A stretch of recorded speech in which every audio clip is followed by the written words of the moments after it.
ഇടവേളയ്ക്ക് ശേഷം മണിപ്പൂർ വീണ്ടും അശാന്തമാവുകയാണ്. അക്രമ സംഭവങ്ങളിൽ 7 പേർ കൊല്ലപ്പെട്ടു, 15 പേർക്ക് പരിക്കേറ്റു. ഇതിനിടെ സംഘർഷം വ്യാപിക്കുന്നതിനിടെ മുഖ്യമന്ത്രി ബൈരേൻ സിംഗ് ഗവർണർ എൽ ആചാര്യയുമായി കൂടിക്കാഴ്ച നടത്തി. സുവി വിശ്വനാഥൻ വിവരങ്ങൾ പങ്കുവെക്കും. സുവി, ഒരു വലിയ ഇടവേള ഉണ്ടായിരുന്നു ഈ അക്രമ സംഭവങ്ങൾക്കിടയിൽ. കാരണം മണിപ്പൂരിൽ വലിയ കലാപം സംഭവിച്ചു, നൂറുകണക്കിന് ആളുകൾ കൊല്ലപ്പെട്ടു. ഇപ്പോൾ മനസ്സിലാക്കുന്നത് നേരത്തെ കലാപബാധിതമായിരുന്ന പ്രദേശങ്ങളിലല്ല, ശാന്തമായിരുന്ന മറ്റു പല മേഖലകളിലാണ് ഇപ്പോൾ കുക്കി സമുദായം ഒപ്പം 2 പ്രധാനപ്പെട്ട സമുദായങ്ങൾ ഏറ്റുമുട്ടുന്നത് എന്നാണ്. എന്തൊക്കെയാണ് പുതിയ വിവരങ്ങൾ?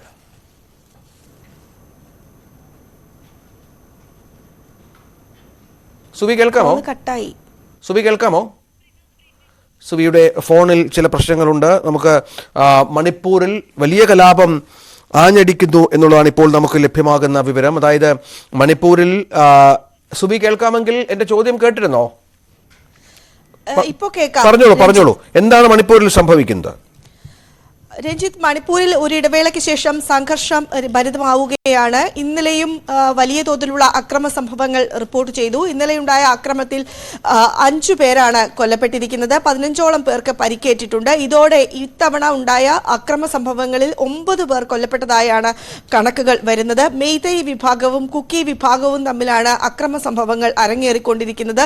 റോക്കറ്റ് ആക്രമണം ഉൾപ്പെടെ നടക്കുന്നുണ്ട് എന്നാണ് പറയുന്നത്. ഒരു വയോധികനെ വീട്ടിൽ കയറി കൊലപ്പെടുത്തിയ തുടർന്നാണ് ഇത്തവണ സംഘർഷം ഉണ്ടായത്. ഒരു ഇടവേളയ്ക്ക് ശേഷമാണ് ഇത്തരത്തിലുള്ള അക്രമ സംഭവങ്ങൾ മണിപ്പൂരിൽ റിപ്പോർട്ട് ചെയ്യുന്നത്.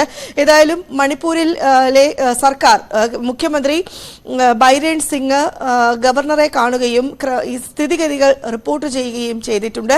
ഈ മുഖ്യമന്ത്രി രാജിവെക്കണം എന്നൊരാവശ്യം ശക്തമാകുന്നതിനിടയിലാണ് ഇപ്പോൾ ഇത്തരത്തിൽ ഒരു ഗവർണറെ കണ്ടിരിക്കുന്നത്. അതുകൊണ്ട് തന്നെ ഇതിന് വലിയ തോതിലുള്ള അതായത് ഈ അതുകൊണ്ട് മുഖ്യമന്ത്രി രാജിവെക്കുന്നതിന് തൊട്ടു മുമ്പുള്ള നടപടിക്രമങ്ങളുടെ ഭാഗമാണ് ഇത് എന്നൊരു വിശദീകരണവും അഭ്യൂഹവും വരുന്നുണ്ട്. എന്നാൽ BJP ഇതെല്ലാം തന്നെ നിഷേധിക്കുകയാണ്. യാതൊരു കാരണവശാലും മുഖ്യമന്ത്രി രാജിവെക്കില്ല എന്നാണ് BJP അറിയിക്കുന്നത്. ഒപ്പം തന്നെ ഈ അക്രമ സംഭവങ്ങൾ വർദ്ധിക്കുന്നതിന്റെ പശ്ചാത്തലത്തിൽ മുഖ്യമന്ത്രി MLA-മാരുടെ യോഗം വിളിച്ചു ചേർത്തു. മന്ത്രിമാരും ഈ യോഗത്തിൽ പങ്കെടുത്തിട്ടുണ്ട്. 6ഓളം മന്ത്രിമാരും 24ഓളം MLA-മാരുമാണ് യോഗത്തിൽ പങ്കെടുത്തത്. ഇതിൽ ക്രമസമാധാന നില വഷളാകുന്നതിന്റെ കാര്യങ്ങൾ ഉൾപ്പെടെ പറയുകയും ചെയ്തിട്ടുണ്ട്. ഏതായാലും മണിപ്പൂരിൽ ഒരു ഇടവേളയ്ക്ക് ശേഷം അക്രമ സംഭവങ്ങൾ രൂക്ഷമാവുകയാണ്. കഴിഞ്ഞ തവണ ഉണ്ടായ അക്രമ സംഭവങ്ങളിൽ 254 പേരാണ് കൊല്ലപ്പെട്ടിരുന്നത്. ഇത്തവണ ഈ കൊല്ലപ്പെട്ടവരുടെ എണ്ണം ഇതിനോടകം തന്നെ 9 വർദ്ധിക്കുകയും ചെയ്ത സാഹചര്യമാണ് നിലവിലുള്ളത്. ശരി, സുവി വിശ്വനാഥനാണ് വിവരങ്ങൾ പങ്കുവച്ചത്.